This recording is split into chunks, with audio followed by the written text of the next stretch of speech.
ত্রয়োদশ জাতীয় সংসদ নির্বাচনের আগে পরে ৮ দিন ধরে আইনশৃঙ্খলা রক্ষাকারী বাহিনীর সদস্যদের মাঠে রাখার প্রস্তাব পেয়েছে নির্বাচন কমিশন। সোমবার ঢাকার আগারগাঁওয়ে অবস্থিত নির্বাচন ভবনে স্বরাষ্ট্র সচিব এবং আইনশৃঙ্খলা রক্ষাকারী বাহিনীর বিভিন্ন শীর্ষ কর্মকর্তাদের সঙ্গে নির্বাচনী প্রস্তুতি বৈঠক শেষে একথা জানিয়েছেন কমিশনের সচিব আক্তার আহমেদ। এ বিষয়ে ভেবেচিন্তে পরবর্তীতে চূড়ান্ত সিদ্ধান্ত জানানো হবে বলে জানিয়েছেন তিনি। ইসির এবার ভোটে ৫ দিন আইনশৃঙ্খলা বাহিনী রাখার পরিকল্পনা ছিল।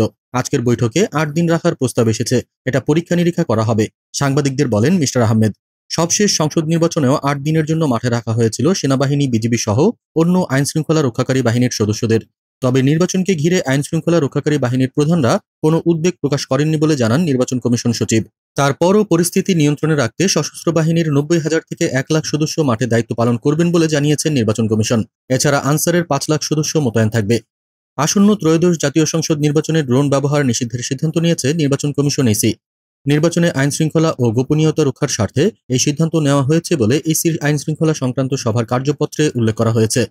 আজ সোমবার রাজধানীর আগারগাঁওয়ে নির্বাচন কমিশন সচিবালয়ে আইনশৃঙ্খলা বিষয়ক মতবিনিময় ও প্রস্তুতিমূলক সভায় তুলে ধরা এক কার্যপত্রে এই তথ্য জানানো হয়।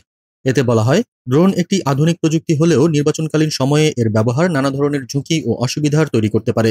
ড্রোন ব্যবহার নিষিদ্ধ করার ৪টি প্রধান কারণ হিসেবে এতে উল্লেখ করা হয়: গোপনীয়তা লঙ্ঘন, নিরাপত্তার ঝুঁকি, আইন ও বিধি লঙ্ঘন এবং ব্যক্তিগত তথ্য চুরি।